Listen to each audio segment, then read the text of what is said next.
How do I get her? Shoot. How do I? Shoot, how do I bring her on?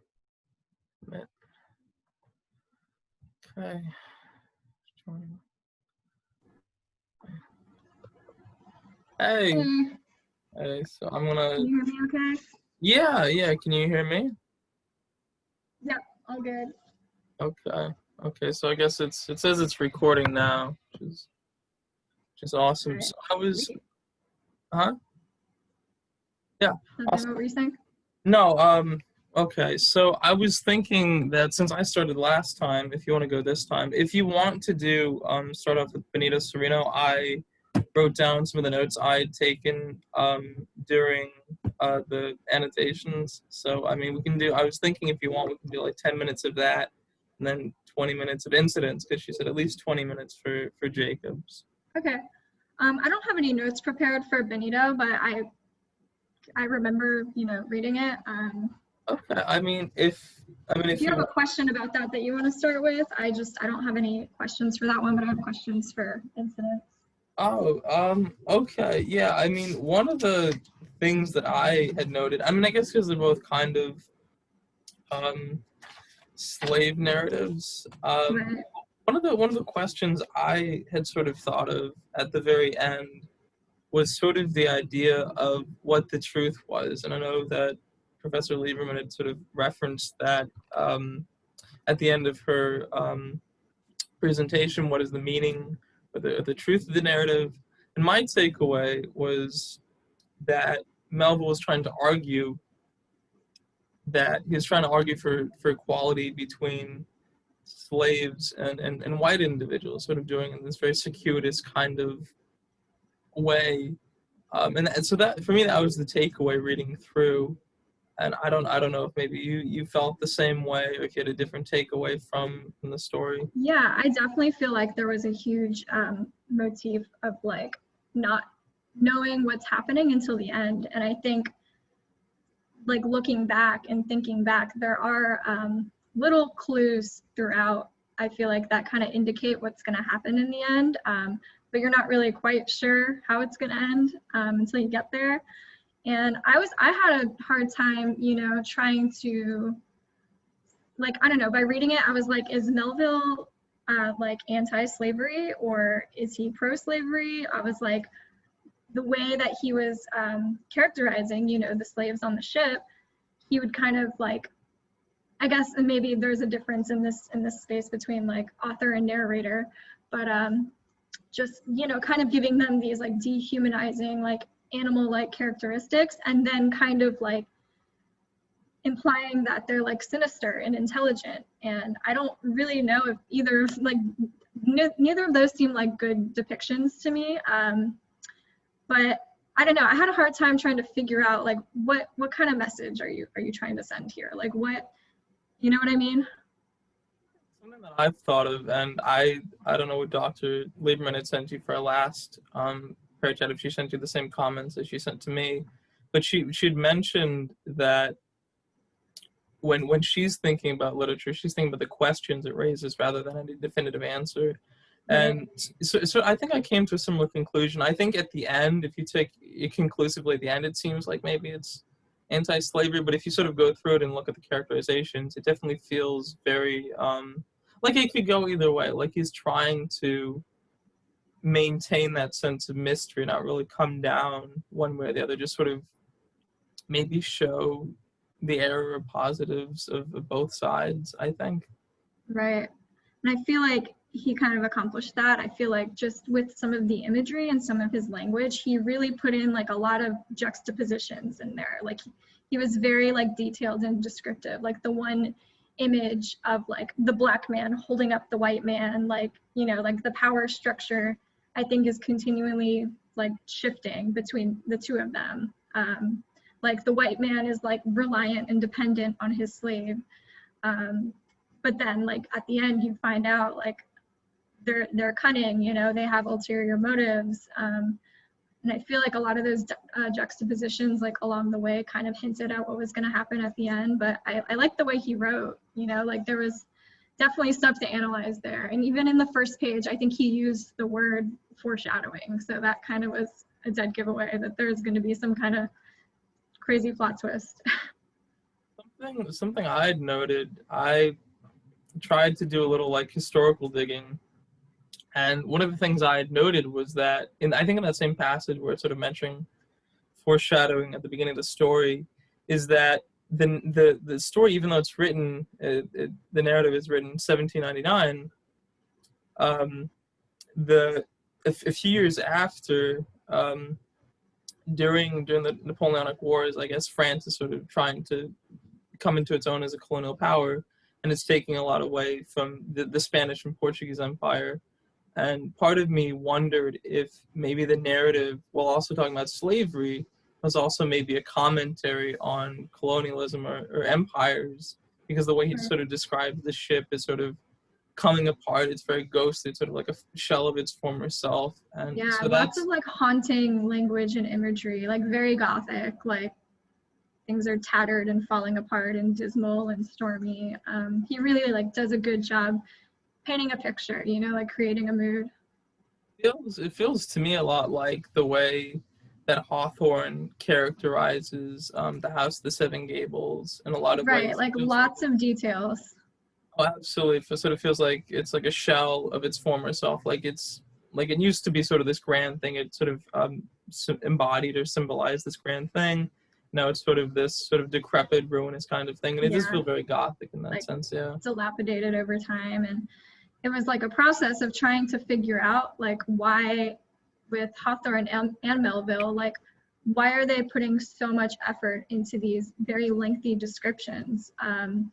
But I feel like when you think about what they're trying to accomplish and the image they're trying to create, I feel like it makes sense. Because when I first started reading both of them, I was like, okay, we don't need a whole paragraph dedicated to like describing the ship. But I'm like, you know, he was doing something there.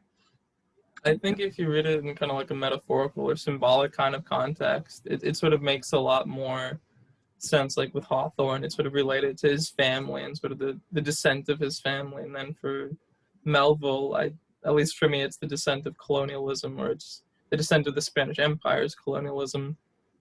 Right. Um, I also thought about it in historical context. The fact that it's all happening out at sea on a ship, I feel like space is really important.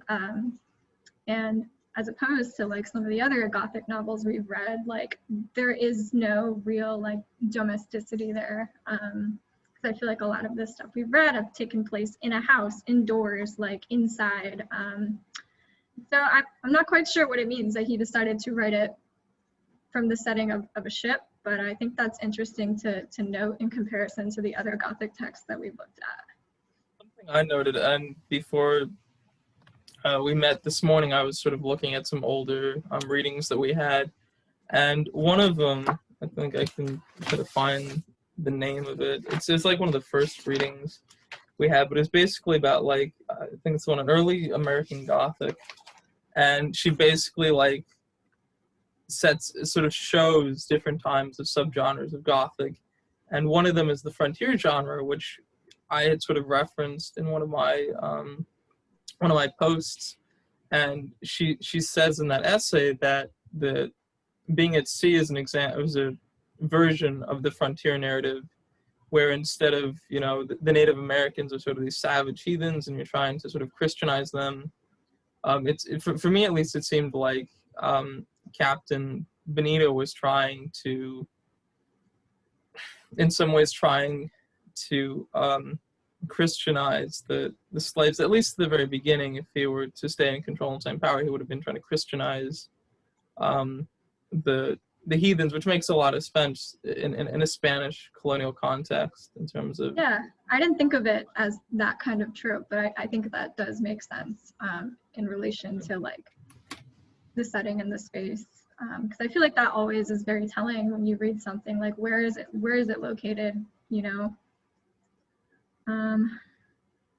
You want to move on to Jacobs? Sure, yeah, absolutely. And like I said, like since I went first last time, I definitely love to Yeah, hear your perspective. for sure. So I really like this novel. I'm very, very engrossed in it, and I think I, this isn't really a question, but I really want to talk about and analyze the character of Dr. Flint. Absolutely, yeah. I feel like he perfectly embodies like the Gothic narrative of like someone being kind and docile on the outside, but being like, you know, their true nature is revealed the more you read. And like he puts on this mask as like a, you know, pious Christian man of the town, and he's just an evil, horrible person once you read it from Linda's perspective. And I don't know, I think he's written very like complexly, and the way he tries to I don't know, he says, you know, like I never beat you, like I'm such a good man, you know, like I give you a great life, like you need to respect me. And he doesn't really ever actually hurt her, but there's something so sinister about him. And it, you know, this is based on true events, and the way she wrote it is very very Gothic, very such a typical characterization of like other texts we've read. It's interesting. I'm trying to find it in here because of all the names are. I read the introduction right before I started getting into the work, and all the names are symbolic, or at least a number of them. And Dr. Flint sort of has sort of like a double meaning. I'm trying to see if I can find it. Because sort of each of the main characters are sort of representatives of ways that Jacobs is sort of hindered from sort of becoming free. And I'm trying to find the passage where it talks about the names. I can't find it right now, but I think Dr. Flint is I think how you sort of characterize him is correct. He reminded me of Judge Pynchon. Yes, that's exactly who I was thinking about. Oh, absolutely. He's very much like Judge Pynchon in that he's sort of this man about town who, in social settings, wants to appear this very well put together, you know, wealthy, educated man, but in private he's sort of this, you know, very mean, vicious sort Sinister, of interior. yeah. And And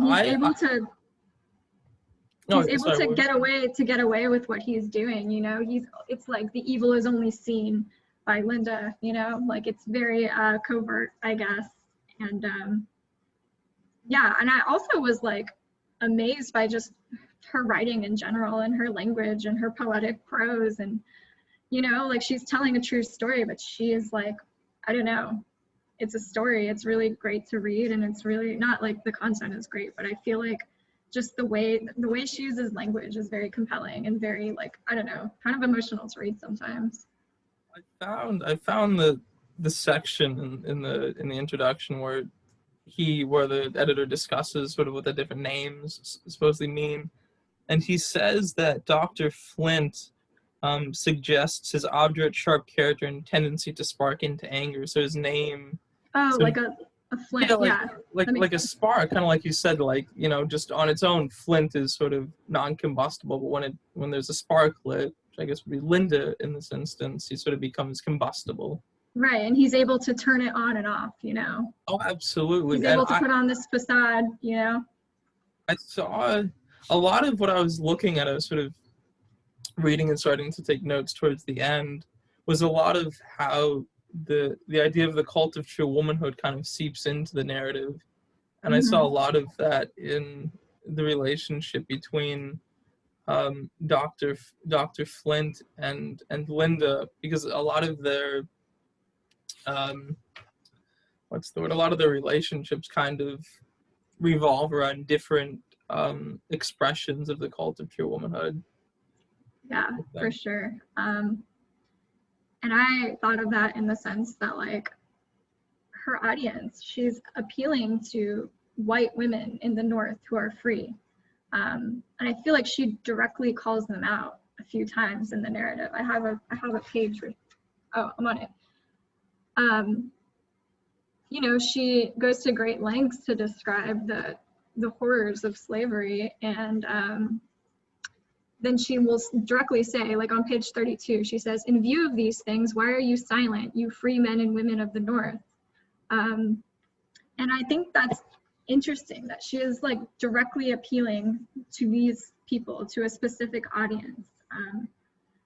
And I feel like that's very powerful that she calls them out and she says, after reading all of the terrible things that I've gone through, why are you still silent? And I think it's mostly to the women. It's like, you know, it's a shared thing, you know, it's a solidarity in being a woman. And I thought about, you know, the cult of womanhood in that way. But yeah, the relationship between Linda and what was the other woman's name? I'm forgetting. It's, well, there's Mrs. Flint, and there's the older Mrs. Flint, and then the eventual younger Mrs. Flint. There's the grandmother. Right. There's her children, Benjamin and Helen. I don't know if there are any other significant women in the story, but I think she does speak to women, and I'm trying to find the page that I wrote it down for. It's page 89. I thought it was this really interesting sort of dichotomy. Yeah, I think that was it. Yeah, sort of the dichotomy of how you know, slavery as an institution is sort of intertwined with the cult of true womanhood, because the whole page 89 is the marriage scene, and you have the younger Mrs. Flint gets married, and she thinks it's this amazing thing. It's I think let's see. Yeah, I thought it likely that visions of a happy future rising before me made me sad, for I knew how soon clouds would come over her sunshine. And that's like how Mrs. Flint, the older Mrs. Flint, is now, sort of this sort of like clouded sunshine. Because at the bottom, I think it discusses how, how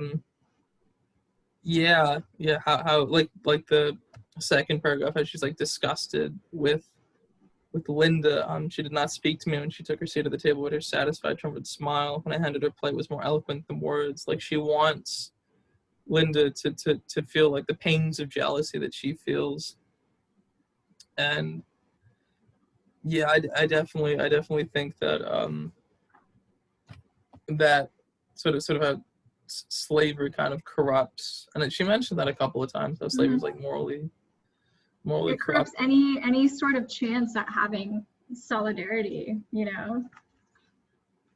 Yeah, absolutely. Yeah, I thought that was really interesting. And then also, like we were speaking about with the previous text, I feel like it's really interesting to analyze the role that domesticity plays in this novel, because I feel like, you know, she's longing for a home and for a safe, comfortable space to be with her children. And obviously in this time, women were delegated to the home, and that was their role, to take care of the children. But how inverted it is as a slave, you know what I mean?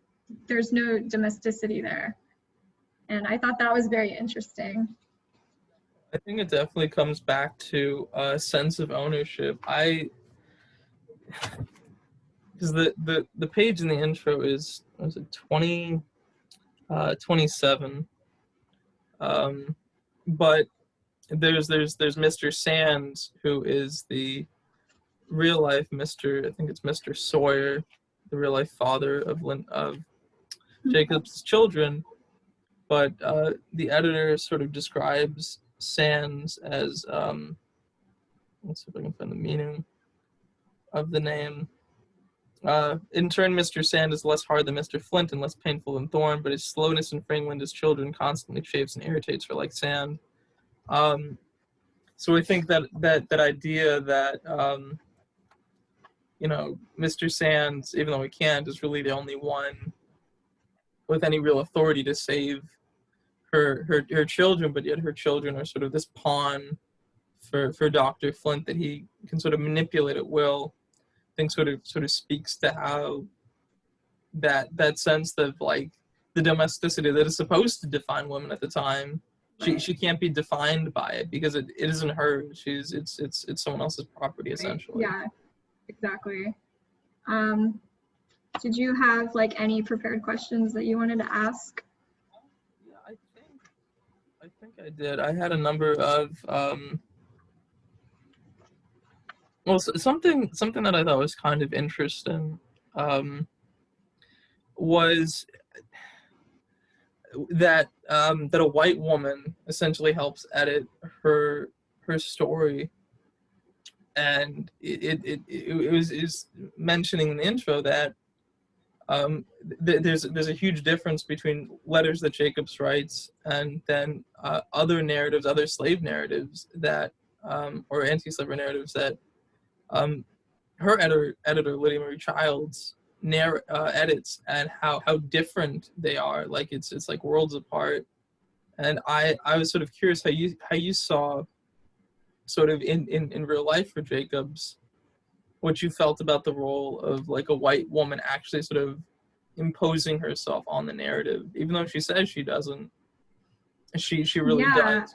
I feel like that really kind of makes you read it in a different light, because I don't think I read the introduction, so I didn't know that. But yeah, it's strange because it's kind of, I guess it kind of is imposing, you know, when you're reading this, you're like, these are also a white woman's words, you know? And it's like I said, beautifully written, and I feel like it really captures, you know, how horrific slavery was. But I feel like it almost maybe takes a little bit away from the narrative to know that it might not necessarily be Jacob's voice all the time. Yeah, I think that adds a really kind of complicated dynamic, you know what I mean? But at the same time, I feel like a lot of the themes in the novel is Linda calling for solidarity among all women, you know, black and white. Her directly appealing to white women who are Northerners. I feel like that's what she wanted. She wanted, you know, that unification with all women, that kind of solidarity, despite, you know, her being black. Because I feel like, I don't know, they share similar oppression. Obviously, being a slave is the worst of the two, but you know, women didn't have anything at this time either. You know, they couldn't own land, didn't have jobs. Like, I feel like she's trying to appeal to the similarities there. She's trying to be like, listen, like, I know what it's like to be a woman. Like, why can't you reach out? Why are you staying silent? But it's also really strange to think about the fact that a white woman edited this, you know? No, and actually, I think in the intro it says it's chapter 7. But there's a chapter in the novel that Jacobs' editor actually asks her to put in the novel. I think it's either chapter 7 or 9 to show the sort of the some of the realities of slavery. I think it's that chapter where it's like the different plantations and how different slave owners treat their slaves.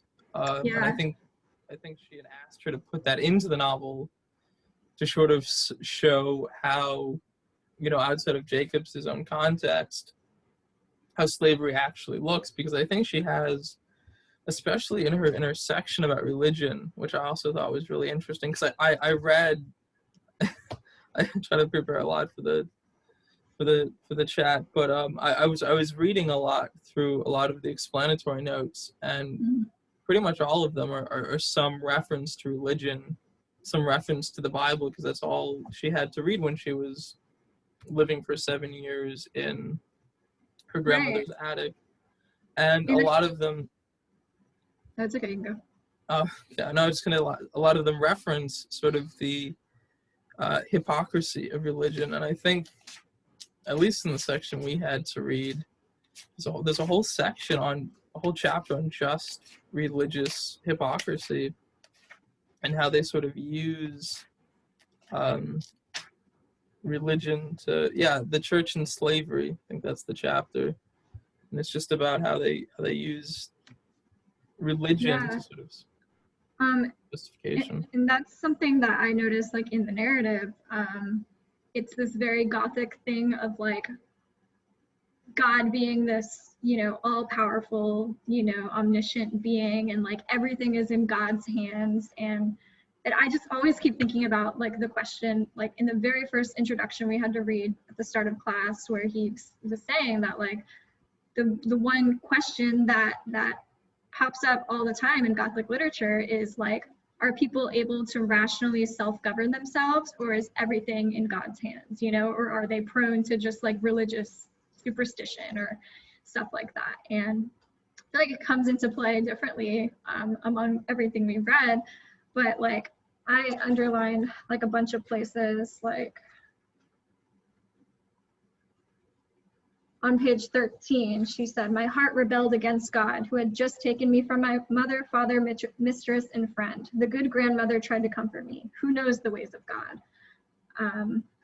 Yeah. It was interesting in the introduction. It says that the narrative in biblical terms is sort of like in three different sections. The first section is, I guess most of what we're reading, I think the majority of, at least the first half, is her questioning God, and Mm-hmm. her just trying to, say, how could God let all these things happen? Yeah.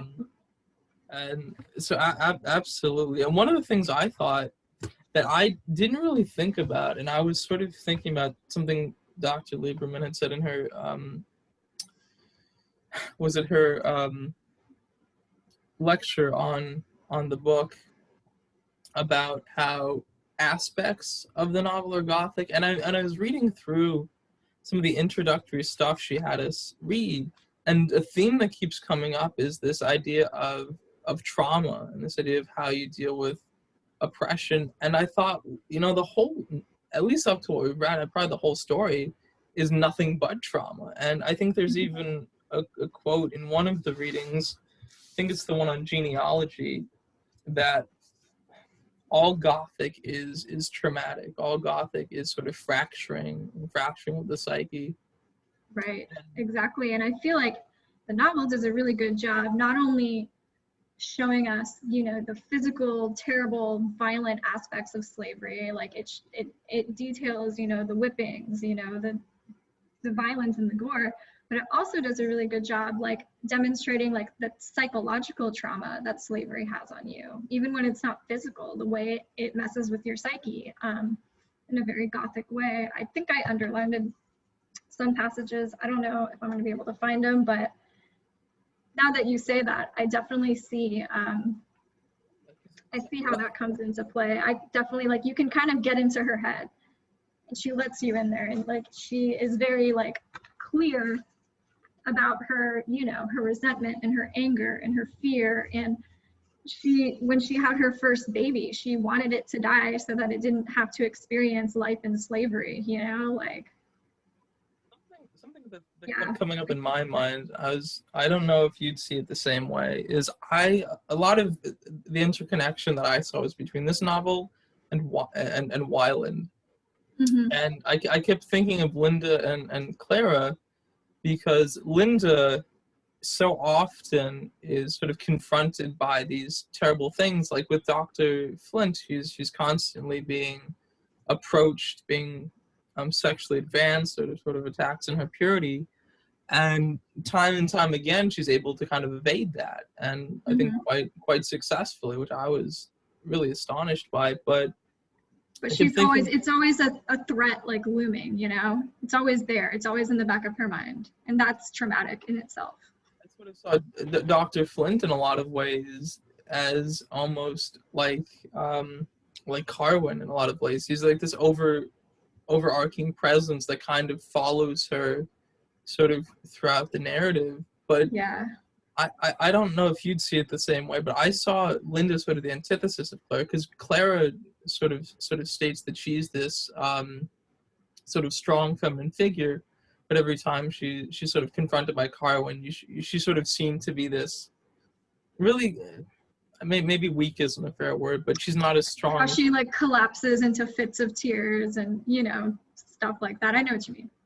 but Linda never does. Linda seems to be, even in more dire circumstances, much more capable of holding herself up and capable of meeting the moment in a lot of ways. Definitely. I don't know. I feel the same way.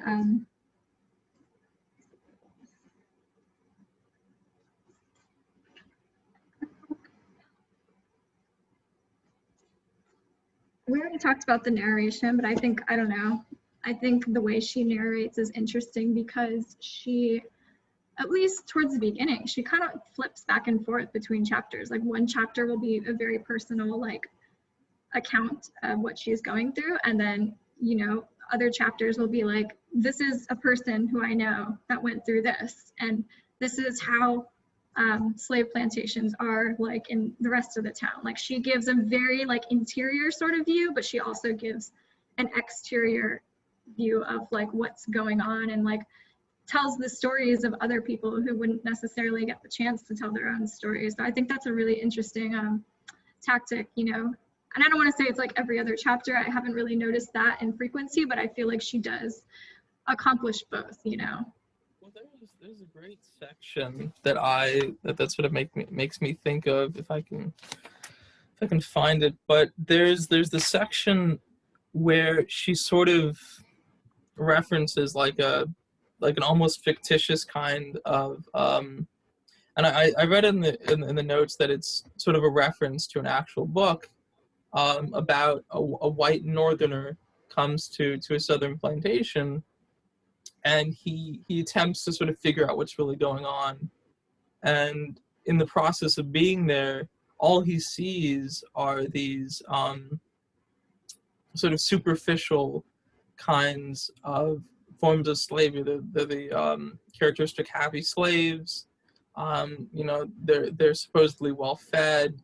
They have great shelter, but you never really see, or he never really sees, that fictitious character from the north never really sees sort of behind the scenes, behind the curtain. And my guess, and a lot of the explanatory notes sort of show how um, Jacob's references pro-slavery and anti-slavery rhetoric is taken from the Bible, and I think that the exteriority of mentioning those other figures is to sort of show that it's sort of a pervasive thing, and this thing that's sort of this myth that slavery is bad is sort of true, and by showing that it's more than, you know, just a few instances, that it's really pervasive. Right. Because of course the Southerners wanted to say, oh, it's only, you know, very nice, it's only, you know, a handful of bad apples, and you know, it's Right. all fine, and And everything. I think she's trying to say that like there's no such thing as a good slave owner. Even the ones who are the kindest to the slaves and, you know, the most humane, first of all, they're still slave owners. They still have people as property. And second of all, you know, it's like I feel like they're quick to, you know, sell them or betray them, or, you know, there's no loyalty there. Even if a slave owner is kind to the people that they own, that doesn't, there's no such thing as a good slave owner. And by showing that exteriority, I think she's able to accomplish that and get that message across. And I think I remember reading, I think it's part of the introduction, that was really sort of a big thing for the anti-slavery cause, is a lot of, I think, how Lydia Marie Childs had sort of restructured Jacob's narrative was it was a lot about impact. So everything in the narrative is supposed to be oriented around what can have the most, you know, narrative impact. You know, when I read this, how much am I going to feel it? I think that's where the sentimental aspect of the novel comes in, is sort of those moments where you're supposed to feel like a lot of pain, a lot of anguish for Linda's circumstances, or for the circumstance of other slaves. And I imagine that Childs had a lot to do with that, even though she claims she didn't. I'm sure she had a lot of role in reconstructing the narrative towards those ends. Yeah, absolutely. Is there anything else you wanted to bring up? Because I feel like I covered everything that I had on my mind. I mean, I made a lot of notes, but I think we generally covered sort of wanted what I wanted to say. A lot of mine was either sort of religiously oriented, or it had to do with the cult of true womanhood. now that kind of plays in. But I think we definitely touched on those ideas. Yeah, and I think I was focusing more on like trying to pinpoint like Gothic moments, like try to find connections between this and like, you know, Gothic. So I feel like we did cover a wide range of stuff. Yeah, I think like I said, I think if you look at it from the perspective of trauma, the whole narrative is Gothic from that sense, and if Gothic is traumatic, which Absolutely. I think it is, it's psychologically and physically traumatic, then I think it is definitely a Gothic novel from that point of view. Right. Absolutely. Well, it was nice talking to you. Yeah, We're gonna yeah. do the same thing, like upload it to YouTube, right? And I will send you the YouTube link once it's all uploaded and it's on the internet. I will send you the YouTube link. All right. Sounds good. Have a good rest of your night. Yeah, you too. Okay, bye. Bye.